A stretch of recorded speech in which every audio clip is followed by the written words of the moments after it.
on sait que les médias ont toujours servi un but, ont toujours eu en fait une volonté de pouvoir passer en fait un message, que ce soit de la propagande positive ou bien propagande négative.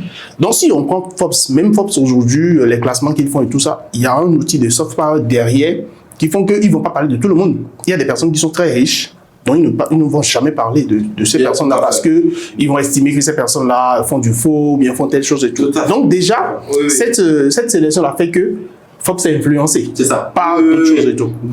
Et quand on parle d'influence, on ne peut pas parler d'influence sans argent. Non, pas du tout. Donc, en fait, c'est son statut. C'est parce que moi, je le respecte beaucoup. Bien sûr. C'est parce que je le respecte beaucoup. Pas que je l'accuse même, je le respecte beaucoup. Mais surpris, voilà, j'ai dit très surpris que quelqu'un de son niveau n'ait pas cette information. Et justement, ça appuie en fait les dires de Claudine tout à l'heure qui disait que ce n'est pas forcément que les gens sont naïfs. C'est pas forcément que les gens sont naïfs. C'est tout simplement parce que il y a certaines informations que nous, étant dans le domaine, nous savons que ces informations sont banales, mais que des personnes qui ne sont pas dans le domaine ignorent complètement. Tout simplement.